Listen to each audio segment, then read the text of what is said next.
रोजगाराच्या दुष्काळामुळे आरक्षणाचा प्रश्न हा निर्माण झालेला आहे। आरक्षणावर मंत्रिमंडळात एकवाक्यता दिसत नाही अशी टीका खासदार संजय राऊत यांनी केलेली आहे।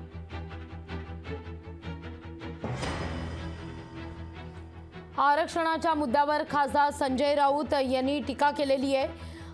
मराठा आरक्षण असो किंवा मग ओबीसी आरक्षण हा वाद जाणीवपूर्वक निर्माण केला जातोय आणि या सगळ्या मुद्द्यावर मुख्यमंत्र्यांची एक वेगळीच भूमिका आहे आणि मुख्यमंत्र्यांच्या मंत्र्यांची एक वेगळीच भूमिका आहे। त्यामुळे एकवाक्यता दिसत नाही अशी टीका संजय राऊत यांची आहे। गेल्या 10 वर्षांमध्ये नोकऱ्यांचा दुष्काळ पडलाय, रोजगाराचा दुष्काळ पडलेला आहे। त्यातून निर्माण झालेला विषय, याचं कारण सरकारची धोरणं, राज्य सरकार आणि केंद्र सरकार। मुंबईसह महाराष्ट्रातला उद्योग ज्या पद्धतीनं बाहेर नेला जातोय रोजगार, त्यातून निर्माण झालेला प्रश्न आहे।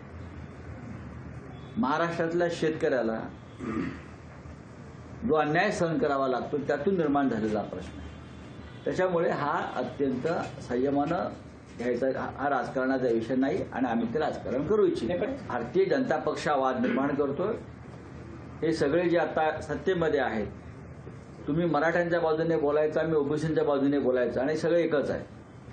खरं म्हणजे मंत्रिमंडळामध्ये अशा प्रकारचे मतभेद स्पष्ट दिसत आहेत। ज्याला तुम्ही अध्यादेश म्हणताय, जो ड्राफ्ट आहे, खरोखर मराठ्यांना आरक्षण मिळणार आहे का? आजही लाखो लोकांच्या मनात ही शंका आहे, पण आम्ही त्याचं अजिबात भाष्य करत नाही। आम्हाला वाटतं ताबडतोब मिळायला हवं। जरांगे पाटील समाधानी आहेत ना? जरांगे पाटील समाधानी आहेत ना? मग ठीक आहे, असं म्हणतो की आरक्षण मिळालं। राज ठाकरेंचा जो प्रश्न आहे, भूमिका आहे, योग्य आहे असं मी म्हणतो। सगळ्या मागण्या मान्य झाल्या, पण आरक्षण मिळालं का हे सांगा। तुमच्या सगळ्या मागण्या, आम्ही तेच म्हणतोय, तुमच्या सगळ्या मागण्या मान्य झाल्या, पण खरोखर आरक्षण मिळालं असेल तर स्पष्ट करा। आज हळूहळू लोक त्याच्यावर बोलायला लागले। इकडेच मी सांगतो, आम्हाला त्याच्यावरती काही बोलायचं नाही। लोकशाही मराठी ऐका, पहा, जागरूक रहा।